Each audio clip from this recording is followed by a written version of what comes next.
아, 반갑습니다. 오늘은, 어, 육회, 육회, 육회, 육회. 참, 이 아재 개그가 이게 참, 좀, 그죠. 한때 재밌었는데 요즘은 안 먹히는 것 같아요. 육회, 육회. 벌써 육회가 됐어요. 육회. 오늘은 길지 않을 것 같습니다. 지금 계속 식물 분류학 할 때 분류의 기준이 무엇인가에 대해서 한번 나열해 보는 거예요. 그걸 나열하고 우리에게 중요하다 싶은 것은 그 개념을 좀 깊이 좀 들여다보는 그런 작업을 하고 있습니다. 근데 오늘 할 거는 들여다보려고 했더니 좀 쉽지 않아요. 우리가 할 수 있는 데는 좀 한계가 많이 있어요. 장비도 필요하고, 사전 지식도 깊이 필요하고, 그 사전 지식이 너무 방대하고, 또 장비는 너무 비싸고, 우리 가까이 있지 않아요. 그래서 어쩔 수 없이 전문가들이 이렇다 그러면 아 이런가 보다 저렇다면 저런가 보다 하면서 계속 익히는 수밖에 없을 것 같아요. 새로운 거 발견했어 학자들이 이러면 아 그랬구나 라고 이제 그걸 익히고 하는 그런 작업을 할 수밖에 없을 것 같아요. 우리가 육안으로 뭐 평가하거나 맞다 안 맞다 하거나 또 뭐 이론적으로 연결해 봤더니 그건 아닌데 이래 따질 수 있는 양이 아니에요. 너무 방대해요. 과학적 수준, 원자 수준까지 다 알아야 될 수 있으니까. 그래서 우리가 할 수 있는 범위 내에서 이해할 수 있는 틀, 이런 것들을 한번 점검하고 확인하고 어, 우리 거 하는 작업들을 좀 해볼까 합니다. 바로 이겁니다. 지금 우리 분류 기준을 가지고 벌써 다섯 번째입니다. 실제 우리 식물학을 한 거는 여섯 번째고요. 오리엔테이션까지 합치면 일곱 번째 동영상인데요. 어쨌든 분류 기준을 다섯 번째인데 이번에는 화학이에요, 화학. 화학적 기준을 사용해요. 그 화학적 기준 할 때도 두 가지를 나누어 볼 수 있을 것 같아요.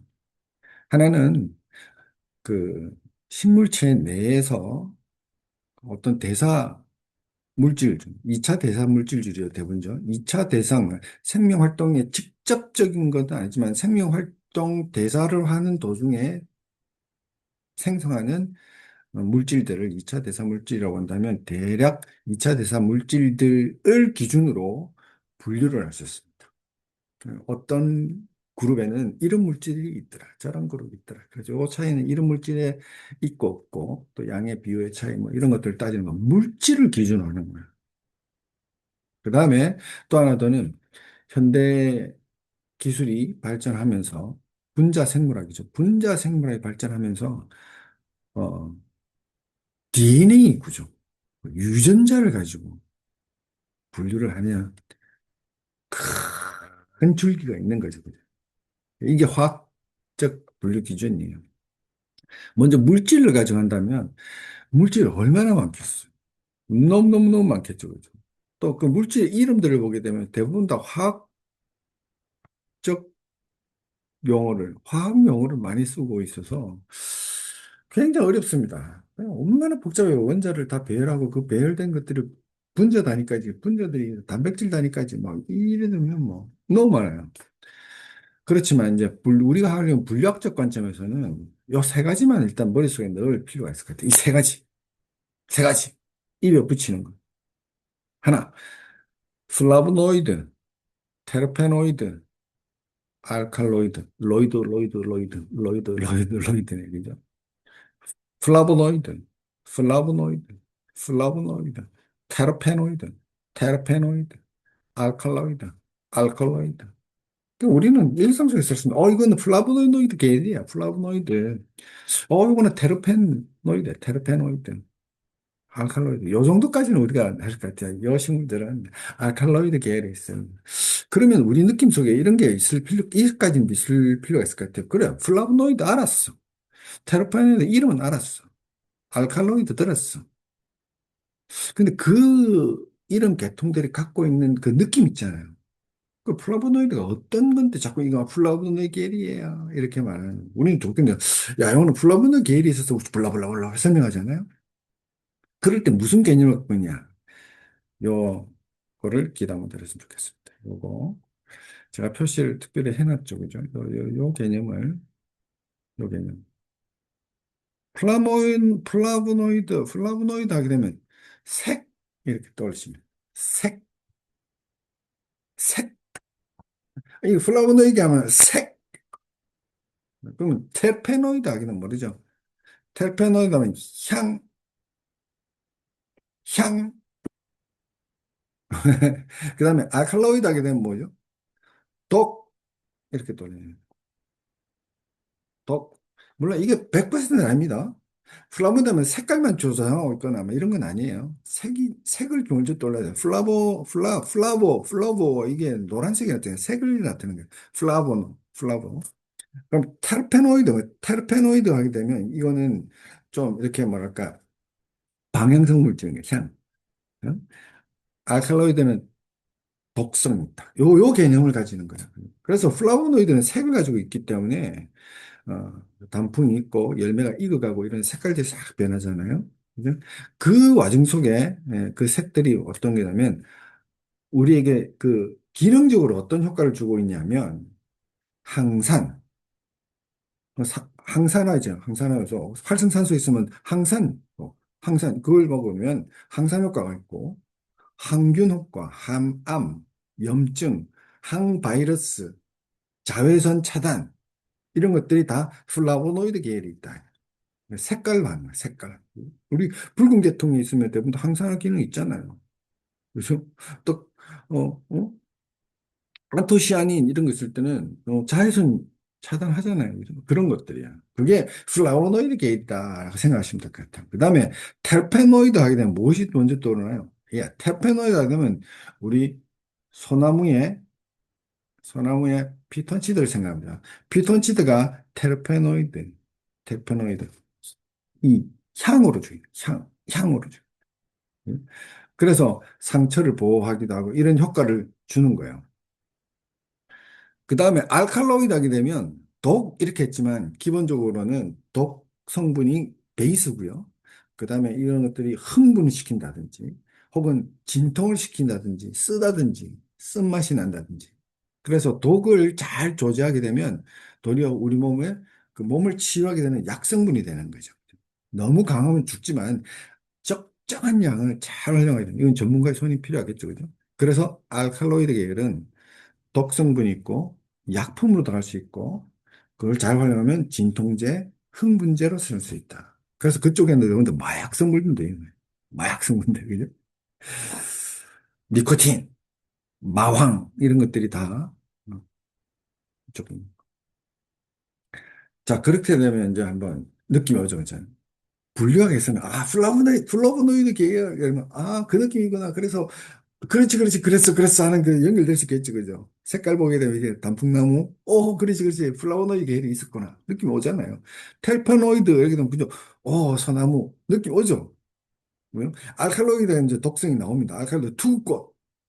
독성이 들어있고, 미청의 풀, 가지과 쪽. 이 가지과들은 대부분 다 또, 우리가 먹는, 우리 재배하는, 그 채소나 과일들이 많이 있죠, 그죠?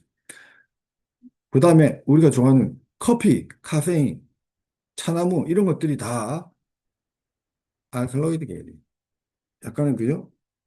이 환각제 이런 것들이 좀 있잖아요. 이런 거로 분리를 합니다. 이것 있냐 없냐. 그래서 세 가지만 기억하면 좋겠다. 플라보노이드, 테르페노이드, 알칼로이드. 그것들이 색, 향, 덕이더라. 색, 향, 덕. 풀테알. 플라, 테르페노이드, 알칼로이드. 계속 입에 붙이는 거죠. 플라보노이드, 테르페노이드, 알칼로이드, 색, 플라보노이드 색, 테르페노이드 향, 알칼로이드 덕. 진짜 단순하지만 요거를 입에 익혀 놓으면 그 숲에 가서 입에서 나올 것 같아요. 그럴 때까지 하면 될 것 같고요. 두 번째, 화학 분류 기준에서는 DNA를 언급할 수 없습니다. DNA 할 때는 기가 막힙니다. 여러분 잘 아실지는 모르겠지만 DNA가 말이죠. 우리 세포 속에 DNA가 어디에 있죠? 네, 핵에 있습니다. 세포 안에 핵에 구멍이 뻥뻥뻥 뚫린 핵막을 안에 DNA가 있습니다. 이중가닥으로 히스톤에 감겨가지고 양끝단에 텔로미어가 있고 중간에 동원체가 있어서 염속체를 형성하고 있죠. 거기에 DNA가 있습니다.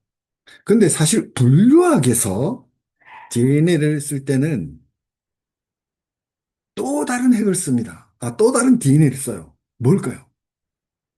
그러면 우리가 상식이 좀 필요하겠죠, 그죠? 우리 세포 내에 DNA가 어디에 있냐면 핵에도 있지만 소기관도 자기 DNA를 갖고 있는 기관이 있어요. 어딜까요? 예, 엽록체, 미토콘드리아, 요 두 소기관이 자기 스스로의 그 안에서 있는 DNA가 있습니다. 그것을 모티브로 내부 공생설을 했죠, 그죠? 내부 공생설. 그러니까 엽록체도 과거에는 세균이었어. 어떤 이름을 가진. 미토콘드리아도 세균이었어. 엄청 오래전에 그놈들이 고세균에게 먹혀버렸어. 그래서 그 안에서 공생하게 된 거야라는 가설이 나왔고, 지금은 거의 정설로 받아들여지고 있죠. 아무튼 엽록체와 미토콘드리아는 그 시절에 갖고 있던 DNA의 많은 부분을 핵으로 던졌지만 아직도 여전히 갖고 있는 게 있습니다. 미토콘드리아도 역시 예전에 자기가 세균 시절에 갖고 있던 핵 안에 DNA를 가지고 있었지만 그때는 진핵이 아니었으니까 핵은 없었겠죠. 그죠? 어쨌든 떠돌고 있는 DNA가 있었지만 많은 부분들을 세포 핵에게 던져주고 자기가 갖고 있어요. 분류할 때의 DNA는 어떤 DNA를 주로 쓰느냐? 잘 보십시오. 엽록체. 엽록체에 있는 DNA를 가지고 먼저 더 크게 분류를 합니다. 몰랐죠? 저도 사실 이거 하면서 알게 됐어요. 전 당연히 핵이지 않을까 했는데, 책에 보니까, 지금 우리 읽는 책에 보니까 엽록체래요. 그래서, 큰 거 배웠다. 엽록체에 있는 DNA를 가지고 분류를 하는데 많이 씁니다. 그 다음에 두 번째로 쓰는 게 핵에 있는 걸 써요. 응? 그러니까 엽록체와 핵의 DNA를 많이 쓴다. 그 다음에 미토콘드리아를 쓰나? 미토콘드리아를 쓰긴 쓰는데 동물 쪽에서는 미토콘드리아를 쓰지만 식물 쪽에서는 거의 안 쓴다고 그래요. 그래서 통식물 쪽에는 잊어버리고 식물 쪽에서는 우리가 식물 분력을 하니까 식물 쪽에서는 엽록체의 DNA와 핵의 DNA를 가지고 한다라는 정도만 알면 될 것 같아요. 그러면 그 DNA를 가지고 분류한 체계를 뭐라고 부르느냐? 우리는 알 필요가 있습니다. 왜? 그건 대세거든요. 이제 다른 분류 체계, 예전에 엄청나게 학자들이 많이 쌓아놓은 거 있잖아요. 그 여전히 유효합니다. 상당히 오랫동안 또 여전히 유효할 거예요. 제가 좋아하는 크롬캐스트를 포함한 거예요. 그렇지만 이 DNA 분류 체계, DNA를 이용한 분류 체계는 점점 대세를 이어서 큰 강물이 돼서 아마 앞으로는 중요 자리 차지할 수밖에 없을 것 같아요. 이 이름하여 APG입니다. 지금 어디 담겼죠? 4까지. APG1, APG2, APG4, 3, APG4까지 지금 4입니다. 앞으로 계속 나오겠죠. 그죠? 바로 엽록체 DNA와 핵에 있는 DNA를 가지고 그들의 유형 관계를 계통 분류한 게 APG라고 말할 수 있습니다. 여기까지만 알 필요가 있어요. 왜냐하면 우리가 더 이상 알 수가 없어요. 우리의 지식과 우리의 장비와 돈만 있으면 또 돼요. 비용 엄청나요. 엄청납니다. 여러모로 우리 수준이 아닙니다. 그래서 지금은 많은 학계에서 엄청난 연구소가 규모를 키우고 최고의 석학들이 모여가지고요. 국가적 차원에서 혹은 어떤 재단에서 투자를 받아서 연구를 하고 있습니다. 학계 발전에서. 우리는 그분들을 응원하고 그분의 원고를 배우면 될 것 같아요. APG에 대해서는 말이죠. 근데 여기까지 가면 좀 더 재밌을 것 같아요. 배우기로는 APG는 엽록체의 DNA와 핵의 DNA를 가지고 한다고 했을 때 엽록체의 DNA 중에 어떤 DNA를 주로 사용하는지만 알면 좋겠대요. 엽록체하면 뭐 하는 거죠? 광합성을 하는 거예요. 광합성을 할 때는 뭐가 필요하죠? 이산화탄소와 물이 필요해요. 물은 어디서 올라오나요? 뿌리에서 올라옵니다. 이산화탄소는 어디서 오죠? 공기 중에 기공을 통해서 들어와요. 그러면 이산화탄소 공기 중에 기공을 통해서 들어왔어요. 그러면 제일 처음에 어떤 녀석이 이산화탄소를 탁 붙잡느냐? 어떤 녀석이 하죠? 네, 루비스코. 루비스코가 탄소 고정 효소랍니다. 이게 고정한다 그러잖아요. 떠도는 공기에 탄소를 탁 잡아가지고 우리 거를 좀 들어오는 고정시키는 거예요. 탄소 고정 효소가 루비스코예요. 루비스코의 유전자가 분류체계에 그렇게 중요하다고 하네요. 그래서 루비스코의 유전자. 와, 이것만 먼저 하면 되겠죠. 그러니까 엽록체의 DNA를 가지고 APG에 아주 중요한 역할을 한다. DNA 불체계 한다. 특히 루비스코에 있는 유전자, 루비스코 유전자를 가지고 와, 이거는 이건 과단이었나? 과단이에요. 그 엽록체에 또 더불으면 맷케이라는 게 이거는 종단위. ITS는 핵에 있는데 이것도 종단위 하더라. 그냥 오늘 알 거는 요 루비스코를만 하면 되겠다. 루비스코 DNA를 가지고 탄소 교정 효소 그 효소의 유전자를 가지고 APG 체계에 큰 역할을 하더라. 다른 것도 쓰더라. 근데 주로 재밌죠? 네, 오늘은 여기까지 하고 다음 주에는 생태 지리로 갑니다.